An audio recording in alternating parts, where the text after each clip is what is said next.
വക്കം അബ്ദുൽ ഖാദർ മൗലവി നവോത്ഥാന ചരിത്രത്തെക്കുറിച്ച് പറയുമ്പോൾ, കേരളത്തിലെ നവോത്ഥാനത്തെക്കുറിച്ച് പറയുമ്പോൾ പലപ്പോഴും വിസ്മരിക്കപ്പെടുന്ന ചില വ്യക്തിത്വങ്ങളുണ്ട്. ഇപ്പോൾ എന്തുകൊണ്ടാണ് ശ്രീനാരായണ ഗുരുവിനെ പോലെ അല്ലെങ്കിൽ ചട്ടമ്പി സ്വാമികളെ പോലെ വക്കം അബ്ദുൽ ഖാദർ മൗലവി ഉയർന്നു വരാത്തത് എന്ന് അതൊരു മുസ്ലിങ്ങളുടെ വേദികളിൽ മാത്രം പറയുകയും പറയപ്പെടുകയും ചെയ്യുന്ന ഒരു വ്യക്തിയായി മാറിപ്പോകാറുണ്ട് പലപ്പോഴും വക്കം അബ്ദുൽ ഖാദർ മൗലവി.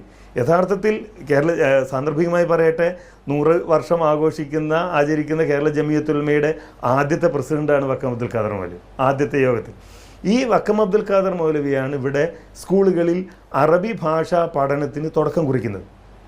അദ്ദേഹത്തിൻ്റെ പരിശ്രമ ഫലമായാണ്. അവിടെ നിങ്ങൾ മാധ്യമപ്രവർത്തകർ പ്രത്യേകിച്ച് മനസ്സിലാക്കേണ്ട മറ്റൊരു കാര്യം കൂടിയുണ്ട്.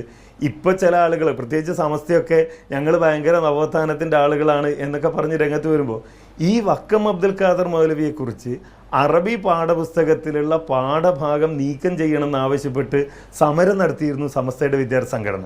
നിങ്ങൾക്ക് ഓർമ്മയുണ്ടെന്നറിയില്ല, 1980കളുടെ അവസാനം 90കളുടെ ആദ്യമൊക്കെ കേരളത്തിൽ ആ ഒരു വിഷയം ഉയർത്തിപ്പിടിച്ചുകൊണ്ട് സമരം നടത്തി. വക്കം അബ്ദുൽ ഖാദർ മൗലവിയെക്കുറിച്ച് അറബി പാഠപുസ്തകത്തിൽ പഠിപ്പിക്കാൻ പാടില്ല എന്ന് പറഞ്ഞുകൊണ്ടാണ് സമരം നടത്തി.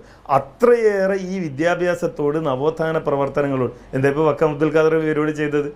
ഈ വിദ്യാഭ്യാസ പ്രവർത്തനങ്ങളോട് പുറംതിരിഞ്ഞു നിന്ന ആളുകളാണ്. ഞാൻ പറഞ്ഞു വരുന്നത്, ഈ വിദ്യാഭ്യാസ പ്രവർത്തനം കേരളത്തിൽ തുടക്കം കുറിച്ചത് മുജാഹിദ് പ്രസ്ഥാനമാണ്.